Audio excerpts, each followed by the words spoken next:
you could find more modern examples too. It's a very difficult thing. What I learned in my career was that when you're doing negotiations, you have to have a backstopping team. Abraham Lincoln Bookshop. Think of us as Lincoln's Chicago address. You say that good battlefield commanders don't always perform well at the conference table. You say this in the book. Please give us some examples, or an example from U.S. history, maybe especially from the Civil War, if you can think of one, of a brave warrior who failed when faced with an important military/political assignment. Well, I mean, I think it's not necessarily the Civil War.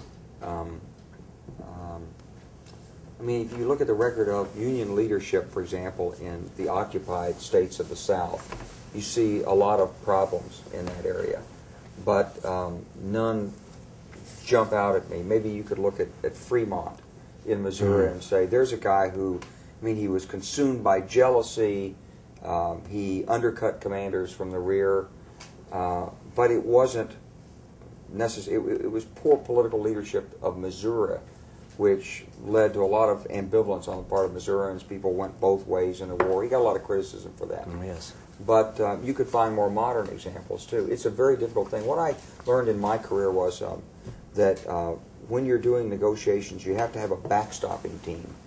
Nobody's good enough in the military, especially. No one's had the experience to be able to walk in, face an adversary across the table, and have the power of decision right there. CEOs that do that make mistakes. I mean, look at the AOL-Time Warner merger, where they agreed it without backstopping. You've got to have smart people behind you in business or in government.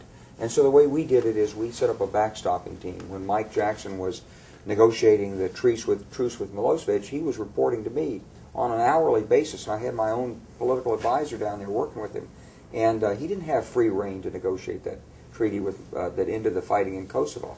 When I sent the Air Force commander down, Mike Short, to negotiate with Milosevic in '98, I didn't give him free rein to negotiate anything he wanted, because when you're in the heat of the moment, you may not see all the angles. You may not. You could fall into traps.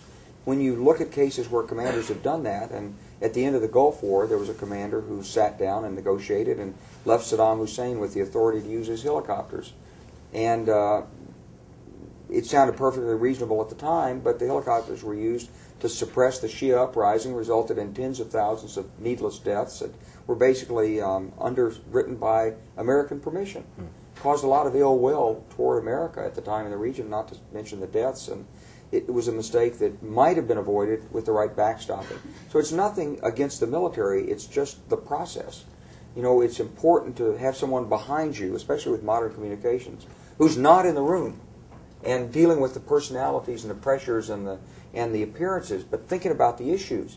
Somebody who's there, who has judgment and can trust and either control or advise. You are a series editor.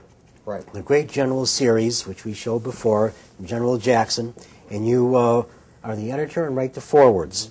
How do you choose the generals you wish to portray here? Well, we talk about it, and we've gone back through. I'm really looking for the Andrew Jackson biography that's coming in soon. And I mean, the first ones were obvious. You know, Eisenhower, MacArthur, and Patton. They're easy. Curtis LeMay, pretty obvious. Stonewall Jackson, very famous. Ulysses Grant. Have to do Grant. Grant was an absolute strategic genius in military terms. He made an enormous breakthrough in understanding the nature of technology and its impact on warfare. And then, you know, it gets more difficult. I want to see us do a great book on the leadership, the generalship of George Washington. His command had some close calls. And he almost lost the Revolutionary War before it got started. And yet, he was incredibly brave personally, and when he crossed the Delaware and risked his life and his whole command to force the British out of New Jersey, and then fought a brilliant campaign of guerrilla warfare against the British, I mean, it was magnificent. He turned the war around really almost single-handedly and showed incredible qualities of endurance and stamina, and ultimately taking off his uniform and turning in his commission to the Continental Congress. I mean, it established the principle of civilian supremacy that I hope we never lose in America. Mm-hmm. Well, you wrote the foreword to most of these, and the Jackson one that we just showed was a book by Don Davis writing about Stonewall Jackson. And it's a more balanced view, perhaps, of Jackson. We've always had the hero-worshipping biographies before. We know of Jackson's strengths, therefore. What were his weaknesses as a general? And I'm going to ask you to do this fairly quickly. We have one more person in a moment. He created problems for his commanders. He had his likes, his dislikes. He formed long-standing quarrels. He was passionate about his honor in the sense that if he was ever challenged, he didn't want to back down, and he was impetuous, and in fact, it got him killed. He was a little too impetuous. So he had some flaws. I've tried in this Great General series, by the way, to make sure that the writers, who are all eminent historians and far better qualified than I, but to make sure that they show as balanced a view as possible of the generals. There's a lot of hero worshiping when it comes to generals, and these are all successful generals. That's why we're writing about them. We're not writing about failures here. But every person has his strengths and weaknesses, and you have to sort of lay them out to understand. I think it makes the generals more human, and it makes the strengths stand out more clearly. If the reader understands the challenges and the difficulties, the temptations, the problems that they've all had. And we've been through them in Patton and Eisenhower almost losing his command after the Battle of Kasserine Pass.